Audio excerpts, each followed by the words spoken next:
Welcome to Interchange, a conversation about music and liturgy and all the in-between spaces on the journey.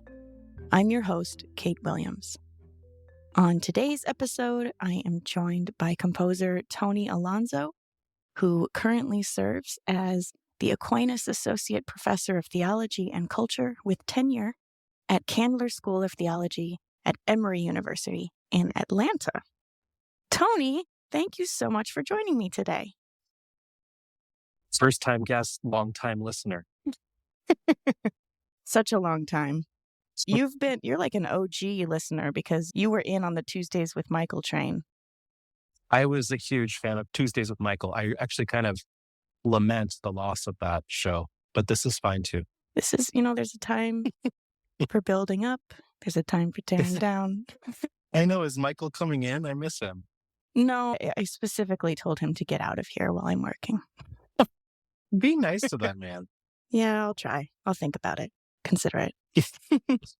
I'm always happy to talk to you, and especially today when we are talking about something very specific, the topic of vocation, the vocation to music ministry. But before we get into it too much, I just want to talk a little bit about your background, as though you haven't already talked about it 1,000 times. But you're not from Atlanta. Where are you from? I'm from the world. The world. He's of the world. It's so funny because whenever I say all the places I've lived, everyone's like, wow, you've been so many places. It doesn't feel like that. It feels like I've been everywhere a substantial amount of time. I was actually born in Miami. My dad is from Cuba. My mother is from Minnesota. So I like to say I'm Cuba-Sotan.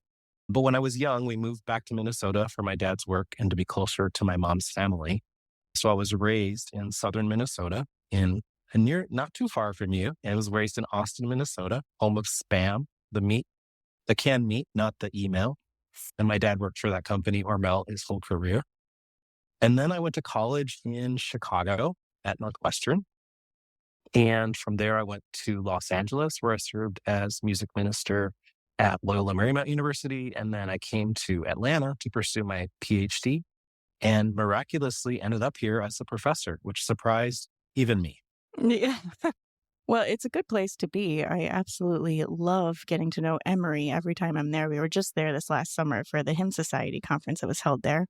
It's such a beautiful space. And in fact, Ava came with this year, and she's decided that at the ripe age of 7 years old, she will also be going to Emory.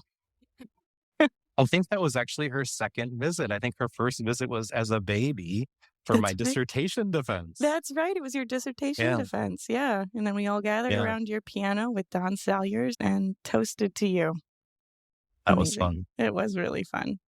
But I'm going to go in the Wayback Machine and ask you if you remember, what would be your first memories of being something in you sparking about music?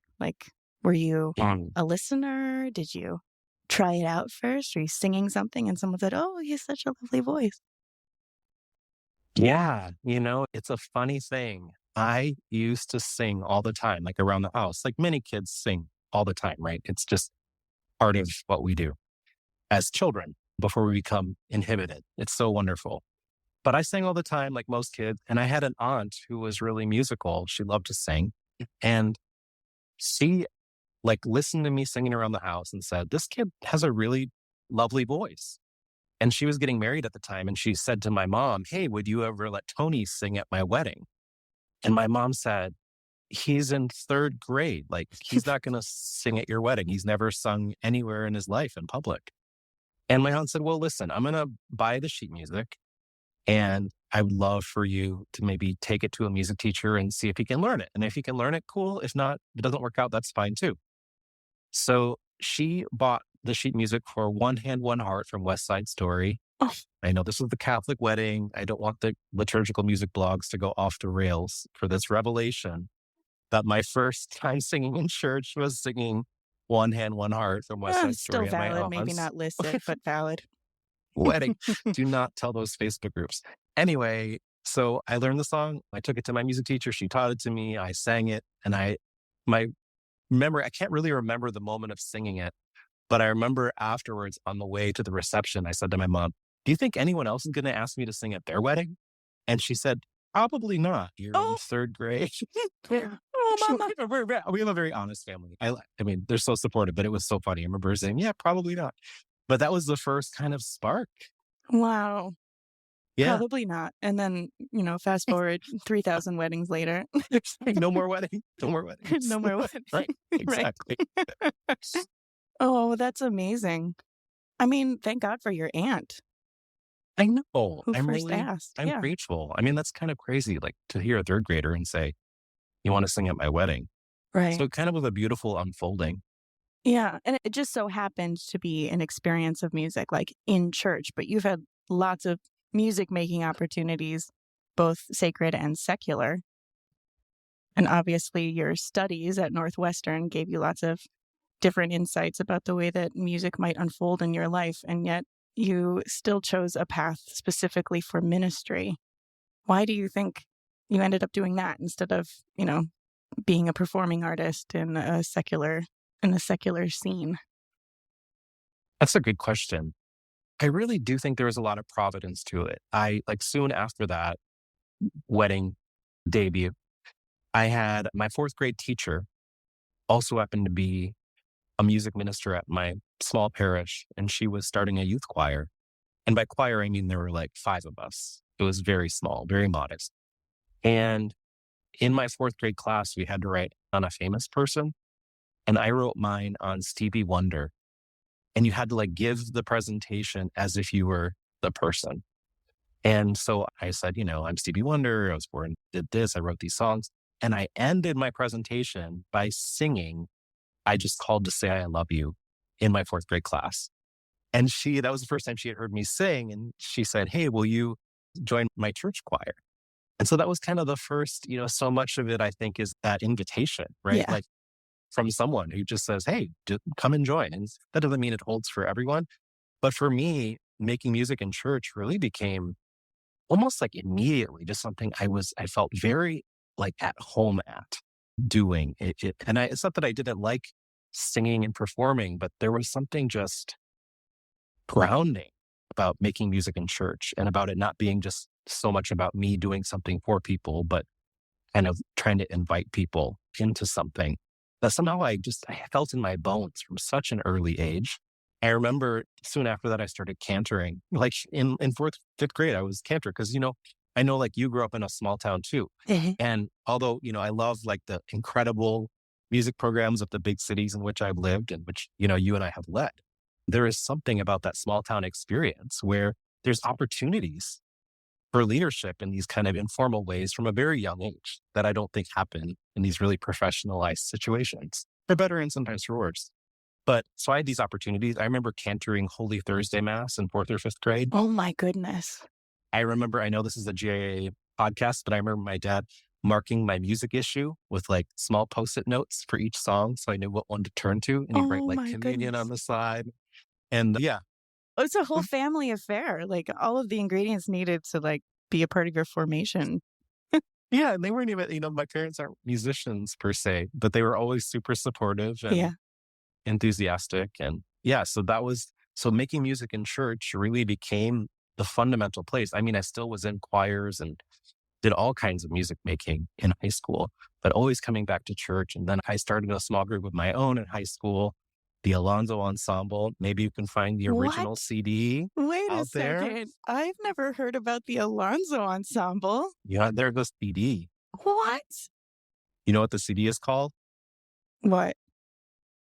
Mass Appeal. Oh, why have you kept this from me for so long? I know, isn't it funny? You can just unfolding truths of friendship over the years. Wow. Yeah, I try to keep that as hidden as possible. Okay, but tell Mhm. me about the ensemble. Who's in the ensemble? What was the style, genre, speed? Let's go. It was very like, gather-y, Okay.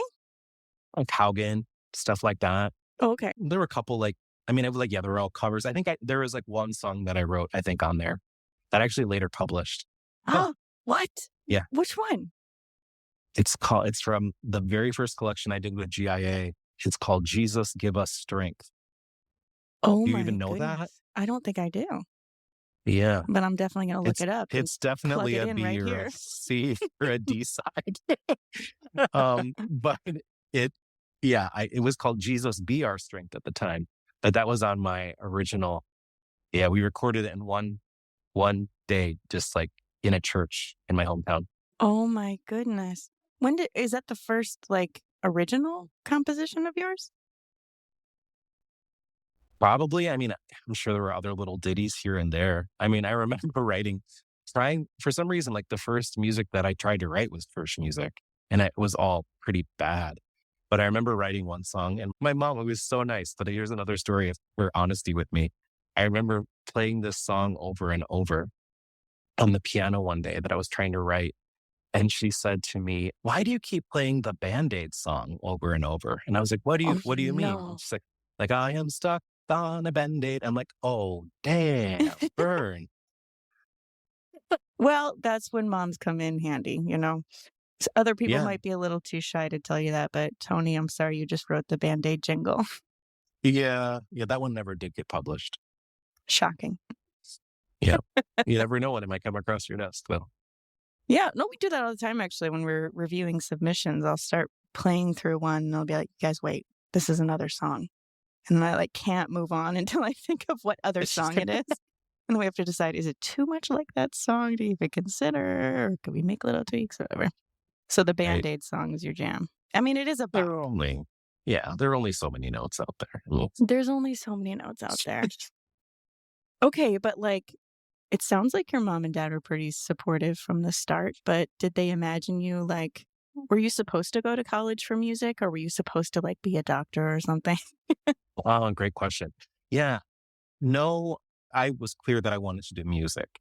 But like, when you go to music school, I feel like most schools of music, both conservatories and like schools of music within universities, are pretty like narrow in like kind of their vocational imagination for their students. Like you're going to be a performer.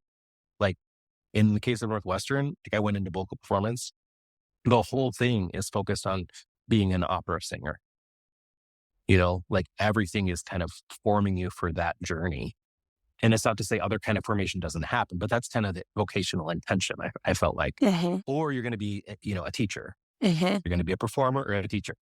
And it became pretty clear to me early on. I mean, I auditioned with classical repertoire for Northwestern. I got in on it. That was, the thing. You just think back like, gosh, what did I know at 18 about what I wanted to do with my life? I mean, I just had a sense that I wanted to do something musical. But then I got there and I was like thinking about just the kind of investment being an opera singer. I mean, that's endless work for like really like questionable, like whether really, I keep going to professions that are like, you know, it's hard to find a job in, but like that's a really hard one to find a job in. And so I was surrounded by incredible musicians and I loved the repertoire. I actually really gravitated more towards like art songs and I'd find these like kind of obscure Spanish pieces and I loved singing them, but I couldn't really envision the path at some point. Yeah. And so I changed my major. Northwestern at the time, the music school had what they called an ad hoc degree, where like you could basically like create your degree and like you proposed like a series of courses and whatever. And I proposed one in choral conducting because I was really getting into conducting at the time. And the dean worked with me and we created it. It was mainly comprised of like graduate level orchestral band and choral conducting like seminars, along with all the usual stuff. And obviously I didn't become a conductor, but I felt like that taught me so much about like the fullness of music making that I got a lot out of that ad hoc degree. So that was incredible. But I guess back on track to the conversation we're having about vocation Yeah.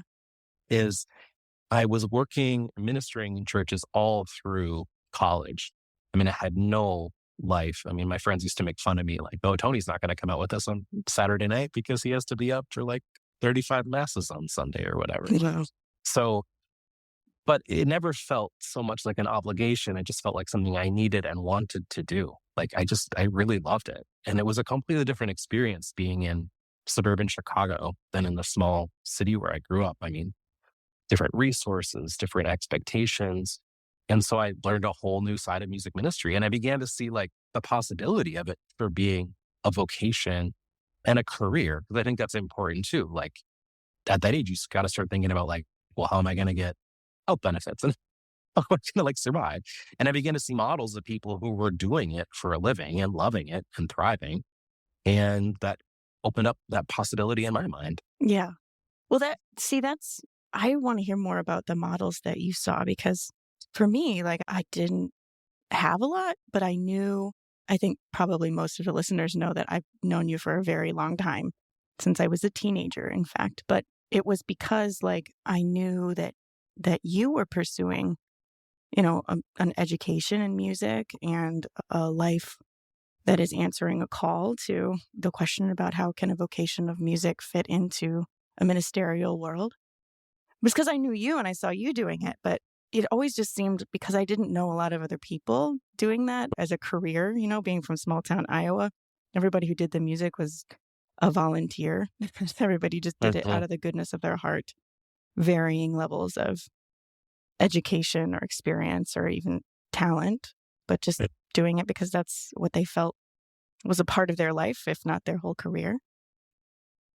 But to me, it always seemed like you were really brave for pursuing something that like really nobody else was doing, nobody of our generation that I knew anyway. Obviously, there are lots of them we've come to know through the various networking opportunities we've had, but like it always seemed very brave. Like even to say you can't go out with your friends on a Saturday night because you've got 35 masses the next day, like that like takes something. I mean, in addition, I think to your answering that feeling of being called to it and the support that you might have had from your family, your parents to go ahead and try it out, see what it's like. Like who were your models and what gave you the confidence, the audacity to do something different than your peers may have been doing? Yeah, well, let me first say that anyone who knows me knows that I don't really like going on Saturday nights, at all. So it's really wasn't that big of a sacrifice. I'm a pretty introverted person and anyway, and I like to be in bed early. But going back to your question, it's funny because like my model probably at the time was the person who hired me to be the assistant music director in college, which was Dominic Trumpio. And I mean, I don't know the math, but it's probably kind of a similar age difference between you and me. He was kind of younger, but older enough than me that he had like a career or vocation in music ministry going. And not only was Dominic still such an incredible musician, he's just a very pastoral person. Like he's like the full package of a pastoral musician. Mm-hmm. And he became much like you and me, like he became a very good friend and a mentor, not in the sense of like, I'm mentoring you, but just by doing what he did. And it's not to say that I like did everything the way he did it, but like he was just himself in the ministry and it kind of freed me to be myself in it as well. And he was a big influence on me in a kind of quiet, lovely, beautiful way. If anyone who knows Dominic, he just is that way. And I think that was also important because, Chicago especially has a rich liturgical history going way back. But at the time, he was definitely on like the younger end of that crowd. Most of the people doing it had been doing it for decades. And that's wonderful. But like to have someone kind of near your age doing it, like you say, was a rarity. And I connected with him on all the levels and it was a real gift. He does really I get to see Dom later this week because he's going to come and record some flute parts in our studio here. And I always love when I get to see him because of all the reasons you just said. Like he's just such a gentle, easygoing person who's just totally comfortable being himself. And that makes you totally comfortable being yourself. And I wonder if he knows really, or if there would ever be a way to express even a fraction of the gratitude for how many people he has directly and indirectly inspired to kind of be a part of this liturgical music life. Like I know the whole community at Old St. Pat's just loves him to pieces. And when you see that kind of freedom, like he gives people permission to... He took me to my first NPM. Really? Where was that one? Yeah. Pittsburgh. not two, there's no twos. It was 1999. It was the end of my first year of college. It was like the summer. And he's like, do you want to go to NPM? And I was like, sure. And, that was another huge point of connection for me. NPM was just kind of thriving at the time. And I met so many composers and other people in the field. So that was like an inspiring moment too. Yeah. But he brought me. Yeah. And again, just that simple invitation, but intentional. It's not like an off the cuff, like, yeah, come on, you can do this thing with us. It's like, do you want to do this with me? Yeah. That's my favorite example of, like, that's what I think is most successful in a good mentor, is just someone who is, clear about who they are or what they're trying to do, what they're about, Oh, can I say one more thing though? Yeah. That like a connection here that I forgot in here, who connected me with Dominic Trumpio was Jeannie Cotter, because she and I grew up in the same hometown in Austin. She was, she's older than me, so we didn't overlap per se in terms of like, I never really like experienced her in my church, but she went to my church and she led music at my church when she was younger. So and her younger brother was my best friend since kindergarten. And in fact, he connected me with her in like when I was 14, and I sang on her collection of Psalms for Children called We Are God's People, which was an incredible experience. We recorded it at Paisley Park in Chanhassen, Prince's studio. It's kind of been all downhill from there when you start with that experience. It was just incredible. But all this to say is, when I went to college, Jeannie said, I know this great guy in Chicago I want to connect you with. So she made that connection to Dominic. So there's this amazing, I love when people just, for no reason, they just care about you, make these connections for you and let it happen. Yeah. That's when you still had your boy soprano voice, right? Back when I was 14, yeah. On that recording, that's you. Like, I don't know if people would believe that. I'll plug that one in here too. Yes, I sing 3 songs on there, yeah. With the Lord there is mercy and the fullness of redemption. With the Lord there is mercy and the fullness of redemption.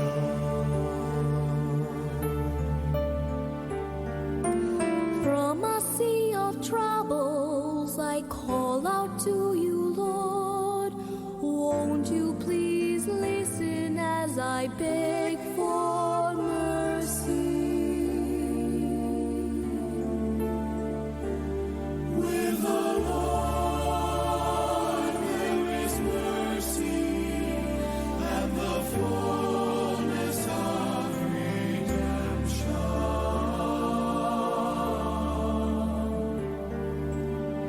With all my heart I am waiting, Lord, for you.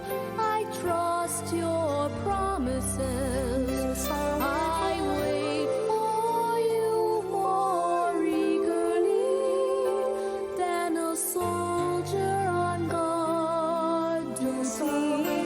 Yes, I wait more eagerly than a soldier on guard duty waits for the dawn.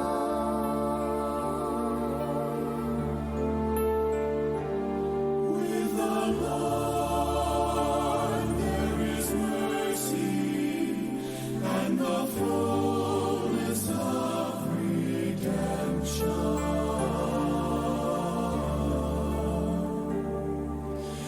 Israel, trust the Lord, He is always merciful, and He has the power to save you.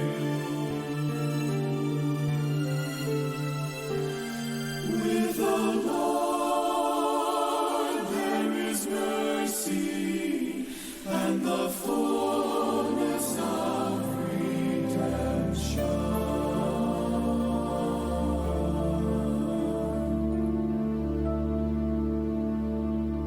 But that made me think too, at a summer when you were in the same place as one of my kids' choir kids, Pancho.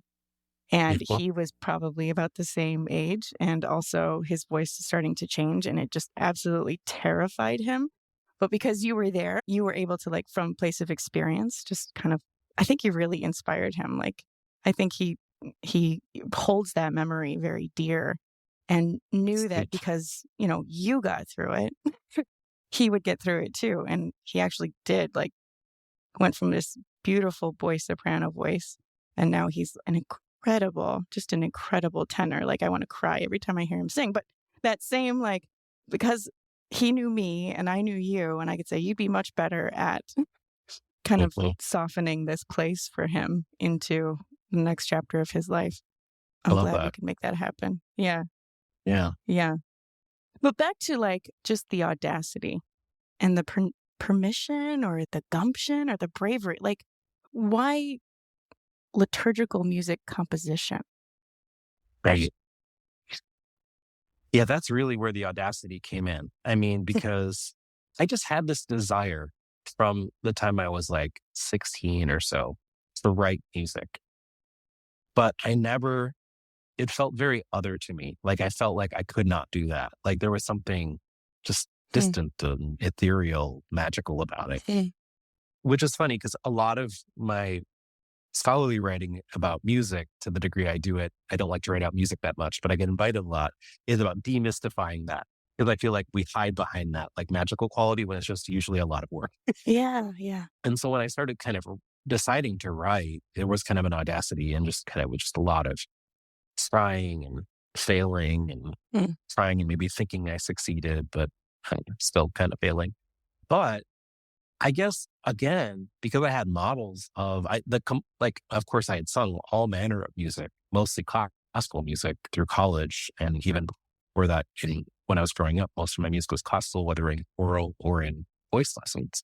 I didn't know any classical composers. I didn't know any secular composers. I did, however, know church music composers, Mm. and there was something about kind of being around that, like that was like, oh, that's something someone can do. Someone can write a song.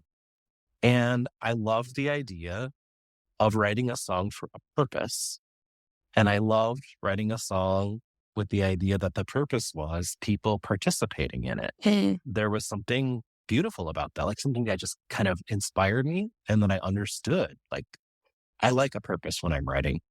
And so that was like a big vocational pull for me, was being around people who did it and seeing it was possible and kind of saying, oh, I kind of like to try that. And so I started writing, really like kind of in earnest, like right away in my freshman year of college, because, yeah, you're all of a sudden in this new place and, everybody, especially in music school, is like the tortured artist type. So I write in a journal and I write lyrics and I go to the practice rooms and write songs. And so I wrote like, a fair amount of songs that first year, and then got some, real encouragement at the end of my first year of college from folks. So that kind of like led me on the path. Okay, but tell me about your rejections. And how do you Mm. get over that? Because I think there are a lot of people who experience a rejection and, like, I know it hurts, but how do you convince yourself that you are not actually an imposter and you're allowed to keep going? Yeah, that's tricky in the sense of, I mean, not to be like philosophical, but what is rejection, right? Because there's like the rejection, like, I guess that you could be talking about like submitting something for publication and it being rejected. There could be the rejection of someone saying, I really don't like that song. There Mhm. could be like the rejection of you saying, I really don't like the song that I wrote, So I think there's different kind of like variations of rejection. But I will say, I've been thinking about this recently, that the more novice you are at something, sometimes the more offended you get by rejection. Mhm. And which is kind of ironic because when you're a novice, you shouldn't be offended by rejection in a sense because you're new at it. Like, of course, you should be, but you're sensitive. I won't speak for everyone, but for me, like when I know less of what I'm doing, when I feel less confident about it, I'm really adverse to rejection critique. Mhm. Now that I feel pretty secure, not in a like the way I think I'm incredible, but I've been doing it a while. I like crave critique now. And I won't say I crave rejection, but I love like really like feedback and critique and no, Mhm. that's not quite right. And that's not okay. I get it from you as my editor. I get it from colleagues like Krista Silva, I'll play on a song. I'll be like, yeah, I don't think that's it. And so, rejection feels much more integrated into my life now in that way. because of people like me. Oh, what a what a Well, compliment. I mean, rejection, I mean, it's a funny word, like rejection in terms of like, that's not quite it. It doesn't feel like a devastating thing to me. But back then, probably it did and would. I mean, so I'm trying to think of some paradigmatic moment when I Yeah. felt deeply rejected, but that was more probably in my personal life than Well, Yes. that's a different podcast. Well- I would say that like that's a mutual evolution. There's certainly a time when I would have, you know, a dynamic that can be worked out with good sounding boards for you, because there's definitely a time when I would have been, very intimidated to offer any kind of feedback. But now I also appreciate when you submit something, but I have ideas and we can talk it out. And Yeah. I think it helps you feel like someone's actually paying attention and offer something kind of constructive. But also it helps me feel like I also have something to add. And every project that we work on, whether it's at GIA or in our church jobs or probably even in our family and other types of relationships, like it always ends up being better when it's a communal effort with people who share the passion and also want to just kind of hone the craft of writing or ministry or working together. So I appreciate that too. I appreciate that you take feedback and you take an answer like no sometimes or not right now or maybe not that Mhm. way. I think that's a really crucial part of, I mean, besides just writing music, how many times in like ministry life do you butt up against a really firm boundary? Yeah.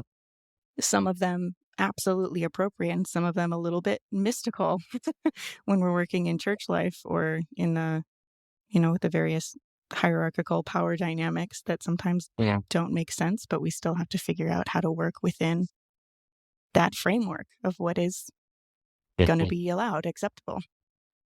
I'm wondering about what you might say about what is the return you experience from answering this call to a vocation of music ministry?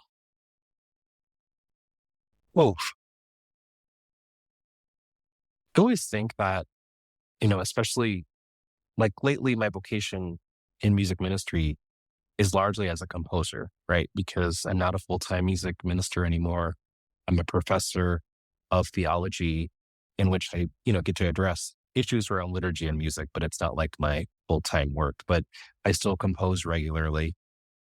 And I think often about the most vulnerable moment for me as a composer is that moment when I go to teach a song to the assembly for the first time and listen, and say, we're going to learn this new song today. And here's how the refrain goes, or here's how the response goes, or whatever. And then you hear immediate feedback from them.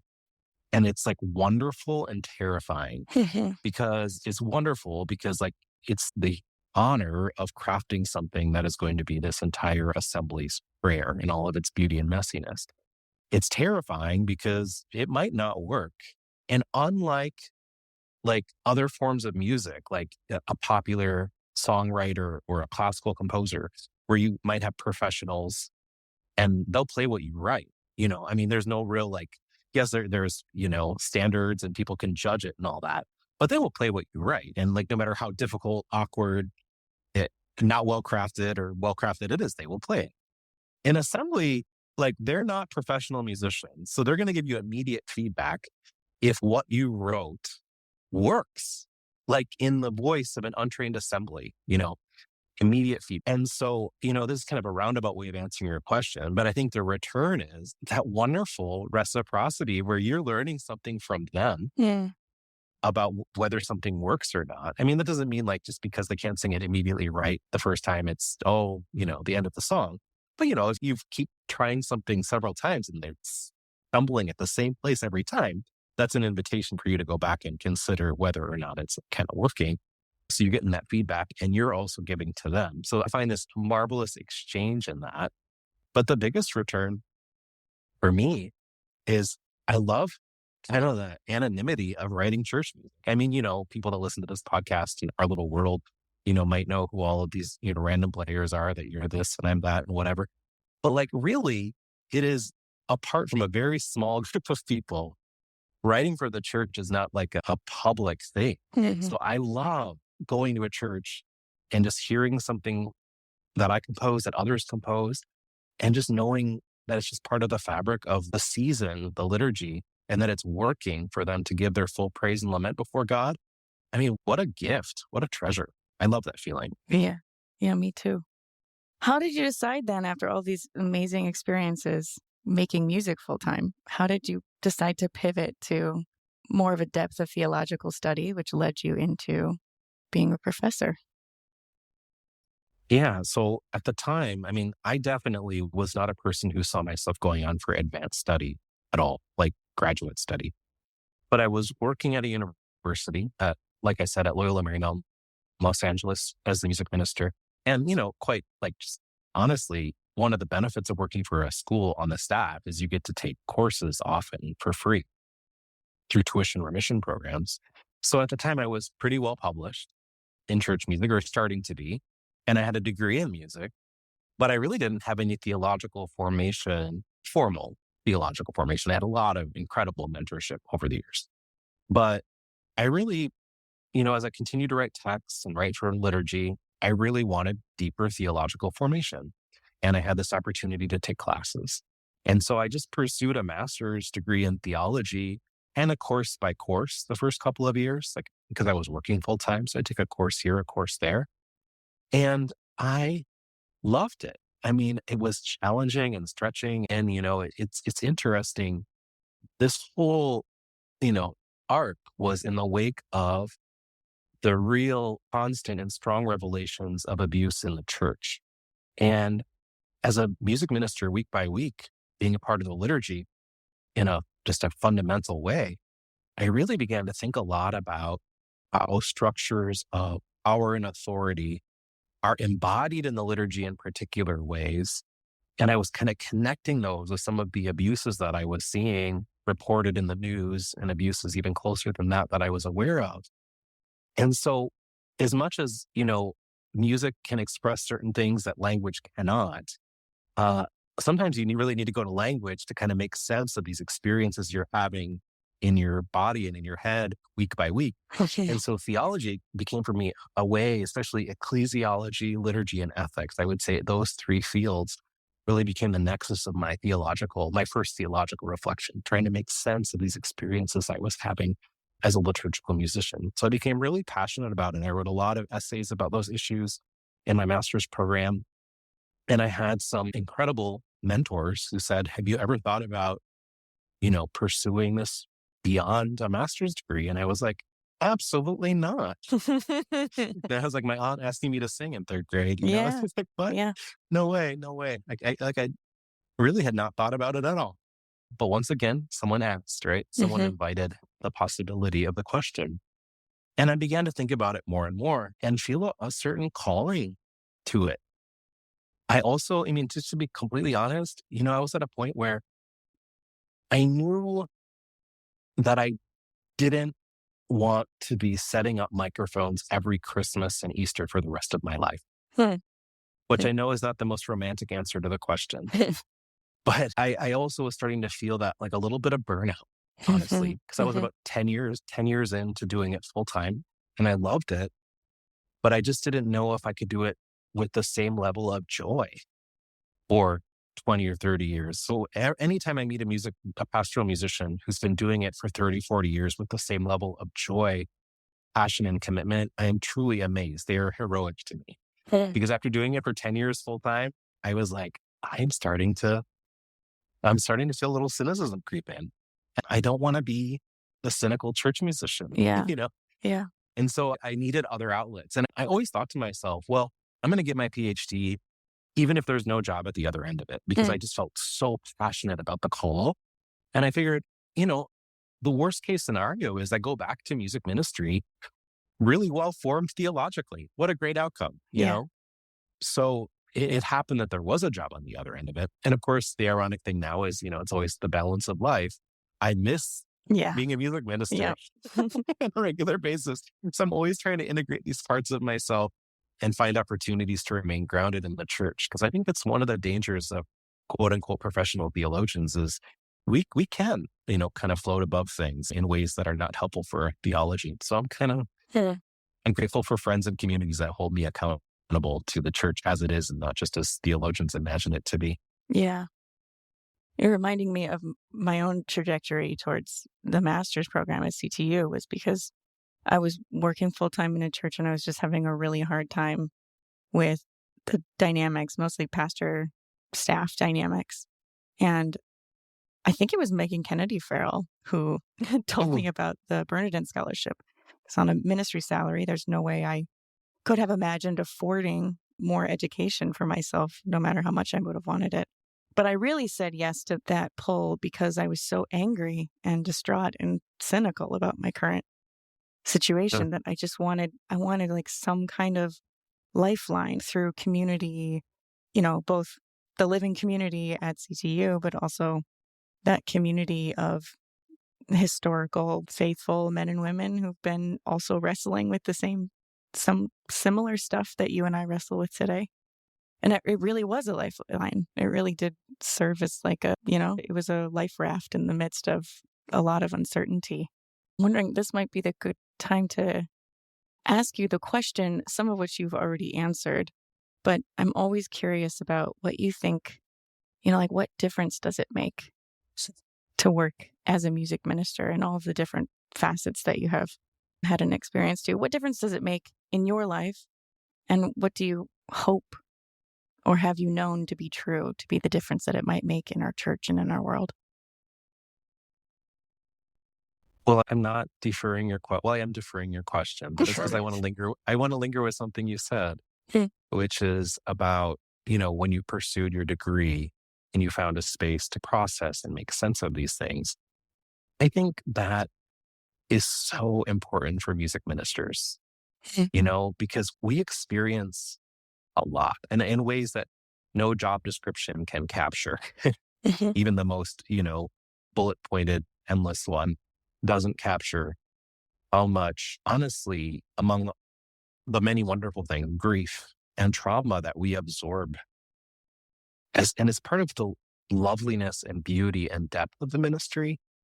I mean, you're around layers of grief and death and conflict that are kind of unimaginable, Yeah. And if you don't have spaces to process it, that's why in my more empathetic moments, when I see so much vitriol in Facebook groups and stuff like that, I really think it's unaddressed trauma. Yeah. I mean, I get really upset, sometimes by the rhetoric, 100%. And a lot of it's not acceptable. But at the same time, I read some of this stuff and I'm just like, wow, you are feeling a lot of trauma. Yeah. And this is how it's coming out. And it's just not the best way, in my opinion, to deal with it. But I feel like what I see and at its depth is just this hunger, that longing for the kind of thing you were looking for, that I was looking for. And somehow we need to figure out ways to communicate our vulnerability, our struggles in this ministry, and our joys in spaces outside of our communities, because it's hard for that church community to be everything to us. So that it can kind of be seen and nourished and tended to in a more productive way, Anyway, I've been thinking about that a lot lately. It's super important because I get really mad too. Like, I try to temper my emotions about it, but I get really angry too when I read some of these threads because it's just, I want to accompany the conversation. Really, I do. But there's too much happening too fast to really expend energy on the depth of accompaniment that's needed for so many people. But it feels it's hard to not be emotionally reactive to something that feels so reductive about, the work that we do in music ministry, which is, as you know, we pour our whole life into it. Even when you go off the clock, as much as you try to have a good work-life balance. It's just kind of always with you. You're always pouring your whole life into it. And the way that some of the back and forth plays out in these public spaces is so reductive and And hey, demeaning. No wonder why people are burnt out and depressed yeah. about it. And hey, I don't want to exempt myself from the critique either. I know. Like we have all, it's not like, oh, those people out there. It's all of us. It's a way of relating to one another.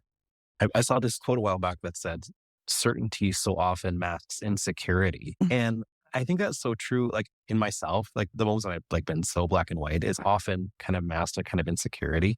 And often I see the edicts on these sites as like the same thing. And I want to just be like, oh, as we say in the South, bless your whole heart. Bless your It's whole okay. heart.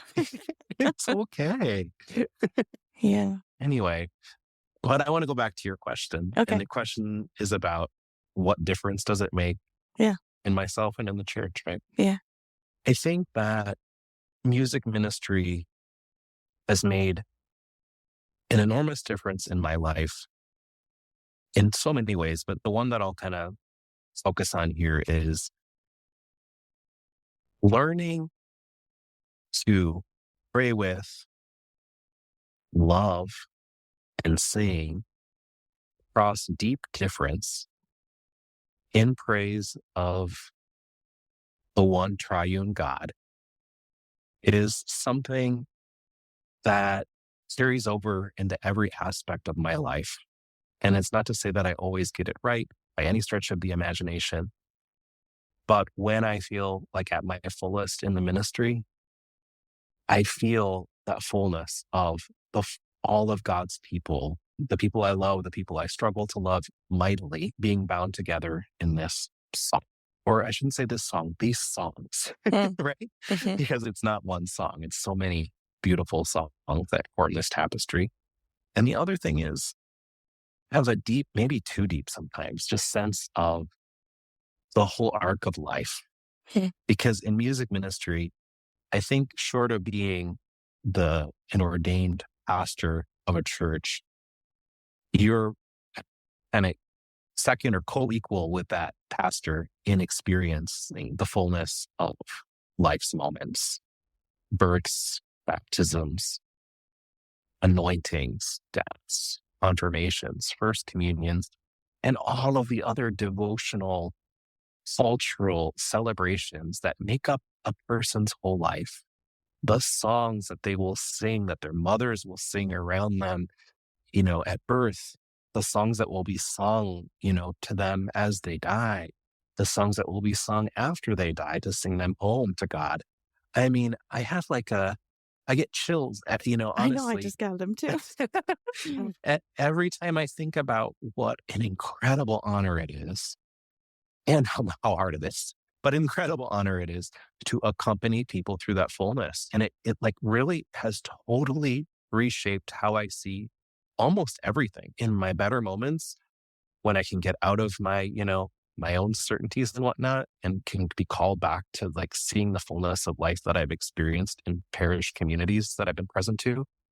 Man, it really humbles you. I mean, it really Yeah. like makes you pull back and see the fullness of life and get out of the minutia of things. And all of that, wedded to music making, which is one of the most emotionally, this is not just like, musicians saying, this is research saying this, and Yeah. other things. One of the most emotionally kind of connected thing we can do. Sing. It's incredible. Yeah. What else? I don't want to be the person who says that their job's the best job, but it is kind of the best job. It's an incredible thing. Yeah, it is. And kind of, despite some of the challenges, even those that we've named in this conversation, like it's really grounding for me to remember that, to keep that as the focal point where all the other chaos can kind of spin around at will. At least I know like the center of the reason why I keep coming back to this and keep saying yes to the call of music ministry. Yeah. Can I just say outside of, deeply personal relationships, I will say that especially vocationally, of all the things that I've done, the time I feel most fully And certainly like what I'm doing, what God meant for me to do is when I'm cantering, which is kind of funny because I don't get to do that very often. I didn't get to do that very often as a music director, and because, we can play the piano, it's always play the piano, Yeah. because not everyone can do that, or organists and guitarists, same thing.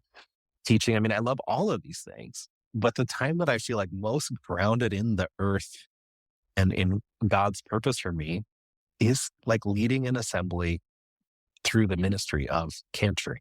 Yeah. I have to agree with you. I got to cancer just this last weekend, which the time we were recording this podcast, this last weekend was Gaudete Sunday, and I got to cantor for the first time in a while. Did you wear pink? I did wear pink. Thank you very much. Oh, rose. Sorry. Rose. And yes, the homilist did talk about it. Sorry, listeners, we have an inside joke about that. We have an inside joke. I bet you wonder why I'm wearing pink today. Yes. But it feels like there's just something that feels so much at home about it. And I'm not the singer that you are, but I still experience that feeling of like, it feels like I'm doing the thing I'm supposed to be doing. And it's not the singer. It's not, you have a beautiful voice, but it's not about like singing for people. Yeah. That's what I think is grounding to me. I don't feel grounded singing a random song for someone. I feel grounded in the specific ministry of cantering. And I think that's what you feel too. Yeah. And it's so funny. So if anyone out there needs me to cantor anything, I'm your guy. I love it. Oh, I love that too. Yeah. There is something absolutely very humbling, and it feels like an honor to simply bear witness in that way. In so many different layers of life, grief and joy and pain and struggle and monotony and uncertainty, all of it. I will say this. I'm sorry. You really got me fired up here. Good. In a good way. All of that you just said, that you said so beautifully, including monotony, and all of the highs and lows and mids. I bring that to my vocation as a church composer as well. Like when I write a song, 90% of the time, and 100% of the time, if it's actually a good, I literally see faces in front of me. Like I imagine who is singing this song. And it's different songs and different moments call to mind different people, and sometimes completely random people. Yeah. Like from like my distant past that I didn't even know that well. Like I was writing a song a couple months ago and I was thinking of Winnie Conqueror. Oh my goodness. Winnie Conqueror. Yeah, but like, it's like random.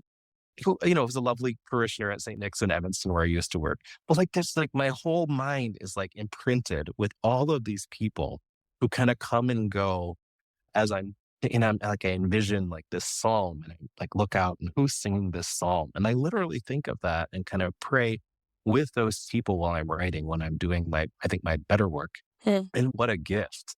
Because, no composer, none of us sits down and writes alone. Yeah. It's, no matter how we want to tell our stories about going off to the mountains and God spoke and then we wrote this song, or in the middle of the night it came to me. Okay, but really, those songs are the result of all of the experiences that we have had and all the communities and all the people around us that shape us. So I really see composing church music, like cantering, as co-creation with others, even if they're not physically present. Yeah, that's really beautiful. I think in a way that was really stunning that you were able to co-create with others. There's so many, obviously, but like living and gone before us. Like, can you talk a little bit about your Caminemos con Jesus project and what that meant to you, where it came from, where it has gone since its conception? Yeah, what a thing. Thanks for asking about it. Yeah. I never tired of talking about that project because it, to me, is this fullest expression of who I am in so many ways. I've written church music since I was 18 years old. And like I said, I'm Cuban Minnesotan. And I like to say that most of the music that I've written has come out Minnesotan. And through a range of experiences, including our shared one at St. Nicholas, where we both ministered, working in bilingual communities, Spanish, English, and in the case of that community, predominantly Mexican American community, really kind of invited something new out of me, both as a music minister, but as a composer. So I started to write music in Spanish and bilingual music during that time for that community. And I began to really pay attention to the kind of music that they loved. And much of it was rightly from Mexico, and also a lot of it was from Spain. I loved so much of that music. But I never really heard anything, or, one scattered piece here and there, nothing sustained in a kind of a traditional Cuban style.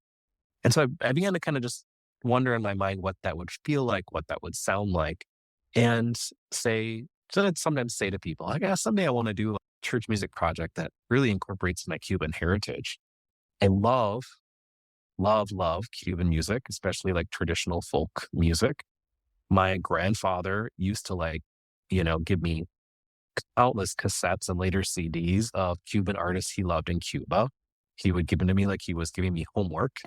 And I would take them back to Minnesota and listen to them and fell in love with so much of them. And after both my grandparents died, who I was very close to and loved very much, my dad and I took our first ever trip to Cuba, his first time back since he left in the middle of the night when he was 6 years old.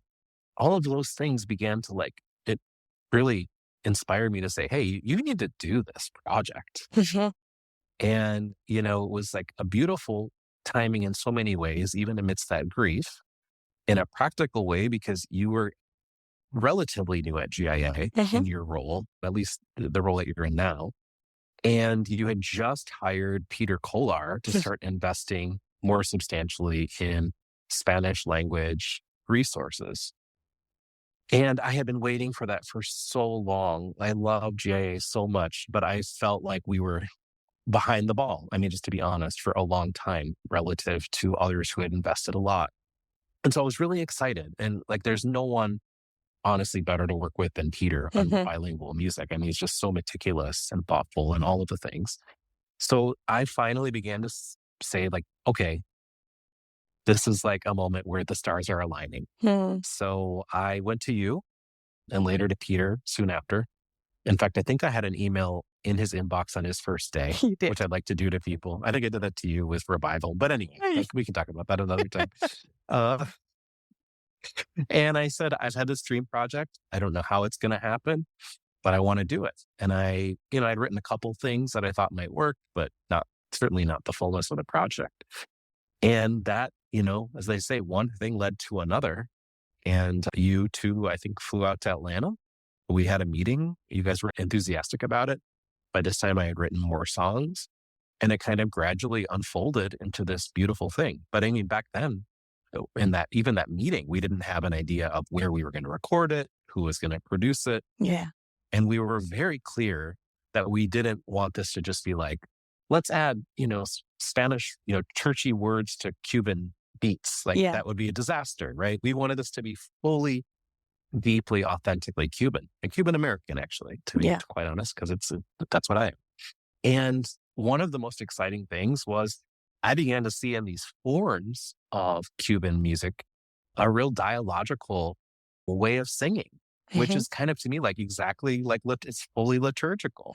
So I began to lean into that dialogical nature of some of the traditional forms and create these songs that to me are both honor the Cuban heritage, but they also feel fully liturgical to me in their texts and in their forms and everything else. And so talk about as we say in theology, teología en conjunto, talk about a theology together. We really did that together. And then connecting with Juan Delgado in Miami to record it, having Yotis Guarisilaya and his incredible musicians really teach me my own songs in a lot of ways. Yeah. Was incredible. Como un pueblo crucificado, caminemos con Jesús. Con su cruz Él nos ha salvado. Caminemos con Jesús. Como un cuerpo nos ha formado. Caminemos con Jesús. Con Él hemos resucitado. Caminemos con Jesús. Caminemos con Jesús. Caminemos con su cruz.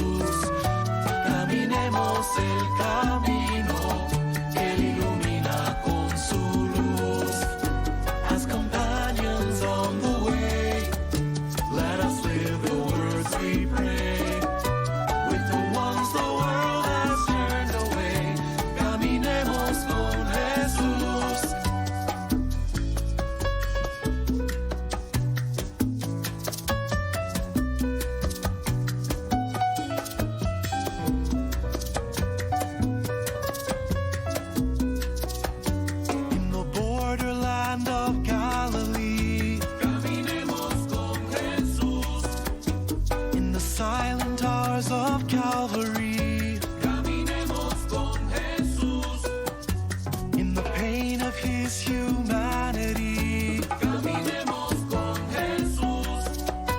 In the rising that has set us free. Caminemos con Jesús. Caminemos con Jesús.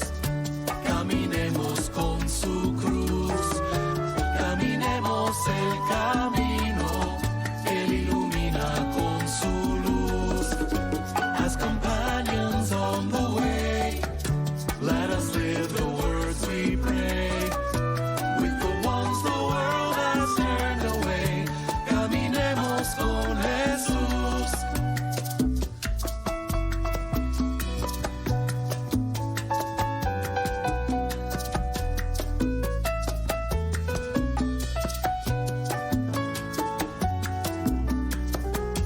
A su imagen somos creados. Caminemos con Jesús. Para amar como Él nos ha amado. Caminemos con Jesús. Y anunciar a los abandonados. Caminemos con Jesús. La buena nueva que Él ha proclamado. Caminemos con Jesús. Caminemos con Jesús. Caminemos con su cruz. Caminemos el camino que Él ilumina con su luz. As companions on the way, let us live the words we pray. With the ones the world has turned away, caminemos con Jesús.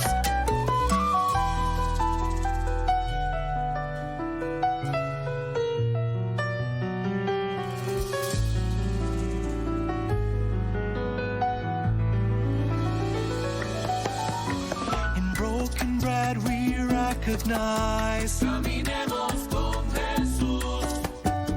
Your presence in the stranger's guise. Caminemos con Jesús. With burning hearts and open eyes. Caminemos con Jesús. We walk with you we rise. Caminemos con Jesús. Caminemos con su cruz. Caminemos el camino que Él ilumina con su luz. As companions on the way, let us live the words we pray. With the ones the world has turned away, caminemos con Jesús. Caminemos con Jesús. Yeah, it was beautiful to watch things come together, to get to be a little small part of that, but also just to see the behind the scenes of everybody else's passion about it, which is again really affirming about the reason why we do this kind of thing anyway, because it's so much bigger than any one of us. And we couldn't possibly predict the ways that people would be moved and inspired and co-conspirators of kind of sussing out how God is moving. It was really beautiful to watch. What do you think of all of your work? I think this could be two different things. So what do you think is one of your most successful compositions? And what is one of your favorite compositions? Well, I mean, I guess most successful, if by successful you mean most sung or most sold, then I would just go to my royalty statement and read you the first song, which I don't know what it is. But my guess is it's like probably Memorial Acclamation A from Macedonian Beast or something like that. I always joke with people that like the songs that, you know, people come up to you and say that they love often don't make the first 3 pages of the Yeah. some random, the amen from this, Yeah. you know. So I guess if that's what you mean by success, it would be like, you know, the first page is what all map settings and things like that. And you asked me to pick a favorite one. Yeah. Oh, I will say that the one that I don't know, like, because for me, like, there might be some overlap with my favorite, because there is something gratifying for me of a very simple song that works, that people use. Like, I think of something like the Litany of Mary that is just so simple. And I just love that it just works, Yeah. but there's nothing like really deep about it in terms of its, compositional craft or anything. But one that I love singing is I Will Lift My Eyes. It feels to me like a rare moment when I was able to share a bit of myself as a human being, but not in a way that is so about me that it's like other people can see themselves in it. But even more than that, that it's really weaving together so many things that I love. The Psalms, mystics, Mhm. Thomas Merton. So I just there's a lot in that song that I feel like comes together that feels fully me and fully prayer. And I like that. It is time for me to move from my shelter of safety, to sail as a pilgrim over the waves of the sea. It is time to be still and to seek the Son of Mary, time to rest, time to leave behind my fears.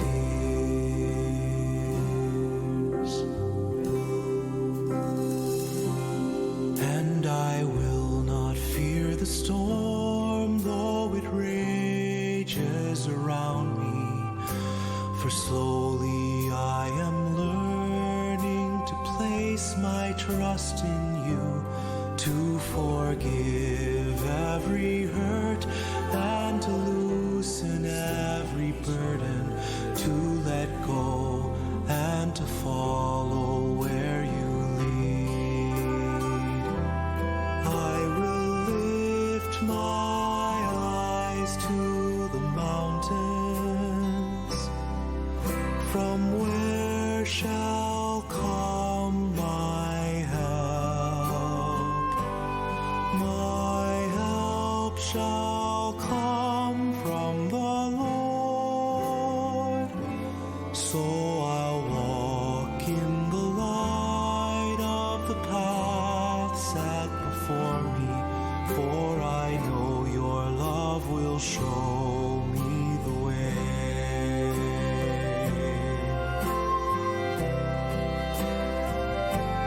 Though I know you have prepared a path for me to follow, I'll never know for certain that I follow where you lead.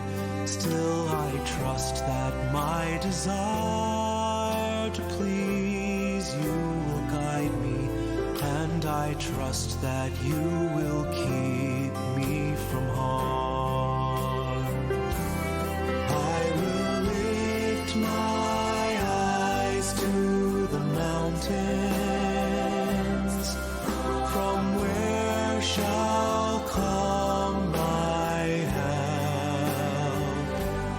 My help shall come from the Lord. So I'll walk in the light of the path set before me, for I know your love will show me the way.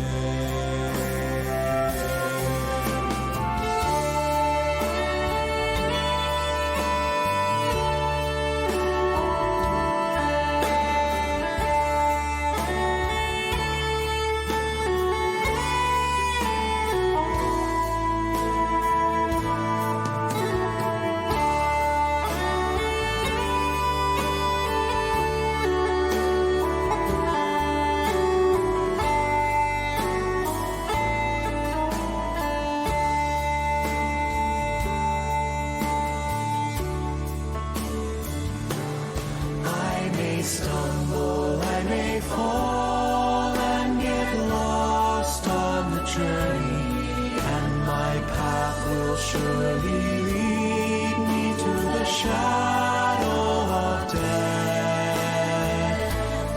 Yet I will not fear the storm, for you are ever with me, never leave my fears alone. I will lift my eyes to the mountains. From where shall come my help?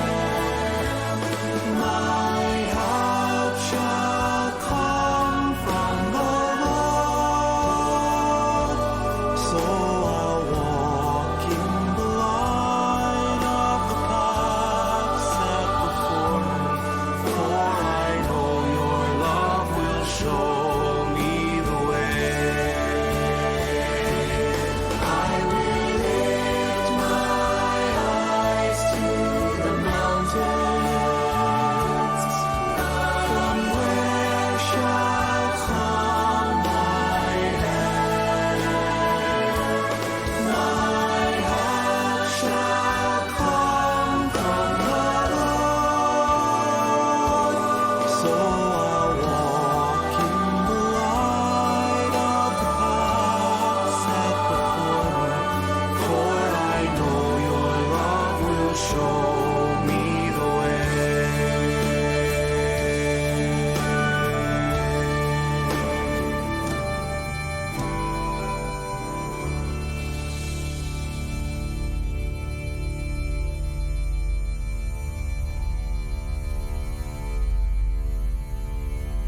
Yeah, I like that too. Is there anything else you'd like to share with us before our time? No, I think it's a real privilege and a gift to be able to do the work and ministry that all of us do, and that in no way minimizes how much work it is and how much we need one another to support each other, through the ebbs and flows of this ministry. Because God knows it doesn't always feel like we want to do it, but over the whole arc of life, what I think we're able to, like you say, accompany people through the fullness of their journeys is such a blessing. And I hope there's someone there to sing a hymn to me when it's time for me to move on from this world as well. Yeah, me too. Me too. Before we part ways, will you pray with me? In our shared tradition, we begin in the name of the Father, the Son, and the Holy Spirit. Amen. God, we hear you calling us. Sometimes the call is clear, sometimes it's quiet. Sometimes it comes in a dream, and sometimes through the gift of a friend, a teacher, an acquaintance. Thank you for the gift of this call and all that it brings, all of its joy, struggle, pain, effort, all of its questions and wonderments. We thank you for the gift of seeing how your call to this work in music ministry is played out in the lives of those we so admire, the ones who lift us up through their good work, through their faithful song, the ones who invited us first and still. We thank you for all of the ones who have given us permission to be fully ourselves, for we know that is the most honest depiction of the image and likeness of you.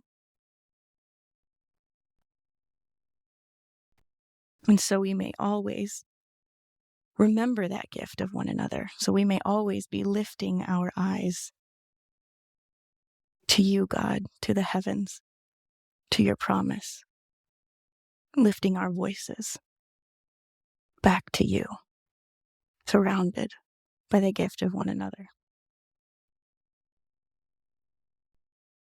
Stay with us. Keep us close. Remind us always of who and whose we are. We pray all of this through your Son, Jesus, our brother, our companion on the way. Amen. So there we have it. Another interchange with Tony Alonso. Thank you so much for being here, Tony. I really appreciate you giving the time. And I know so many people are always inspired by your journey and your work, and I'm so grateful that you so freely share it so often. Thank you. My pleasure. Thank you so much, Kate. Thank you. This is Interchange, an exchange of ideas and experiences and hope-filled embrace of all that has been and all that might be as we continue singing our lives back to God. Interchange is a podcast brought to you by GIA Publications. You can send your wonderments to us at GIA and give us a follow so you're always part of the conversation.